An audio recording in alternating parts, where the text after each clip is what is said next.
که څه هم چې په پلازمینه کابل کې د رستورانتونو او خوړنځایونو کمی نشته، خو هغه څه چې رستورانت بانوی افغان یا د افغان میرمنو رستورانت له نورو جلا کوي هغه دا دی چې د دې رستورانت ټولې کارکوونکي او مسؤلانې له یوه سره ښځینه دي. په پلازمینه کابل کې د یوې میرمنې لخوا په دغه ښار کې د ښځو لپاره د یو مجهز رستورانت پرانیسته وشوه. د رستورانت مسؤلین وایي داسې چاپیریال یې چمتو کړی چې میرمنې په یوه امنه فضا کې په ګډه خواړه وخوري او په خپلو کې د زړه خواله وکړي. د رستورانت بانوی افغان یا د افغان میرمنو رستورانت مسؤله سمیرا محمدي وایي ما تقریبا 2 سال زما شاوخوا 2 کاله کېږي چې رستورانت لرم.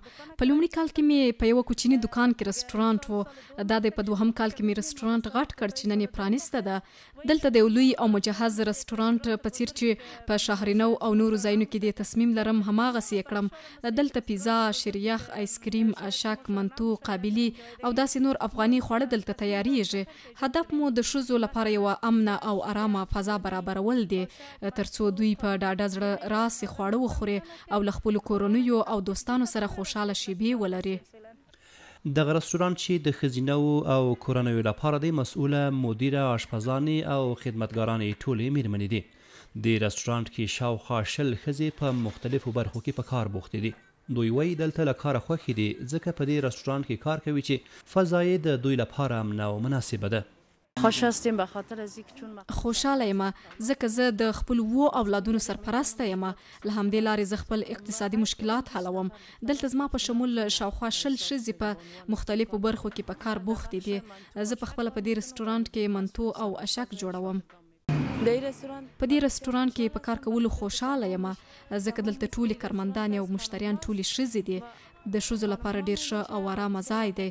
زه دلته بولاني او کورنۍ سمبوسې پخوم. یا د رستورانت ته راغلي میرمنې وایي د خوښۍ احساس کوي چې د ښځینو لپاره دغه رستورانت جوړ شوی دی. دوی زیاتوي دلته نارینه نشته او ټول کار یې د ښځو له لوري پرمخ وړل کیږي. ښځې کولی شي دلته د خپلو کلیزو او د خوښۍ نور محفلونه هم ونمانځي.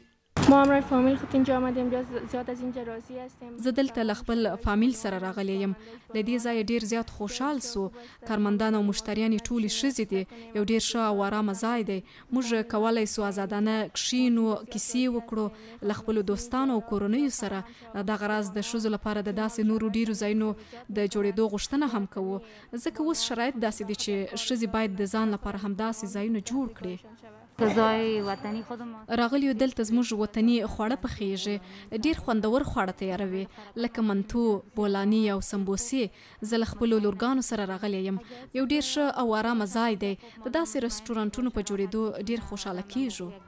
د افغان میرمنو رستورانت مسؤلین وایي که حکومت ورسره مرسته وکړي نو دوی په راتلونکي کې پلان لري چې د کابل د ځینو نورو سیمو په ګډون د یاد رستورانت ډیرې څانګې د هیواد په ټولو ولایتونو کې پرانیزي او له دې لارې په هیواد کې د ننه سلګونه ښځو ته د کار زمینه هم برابره کړي.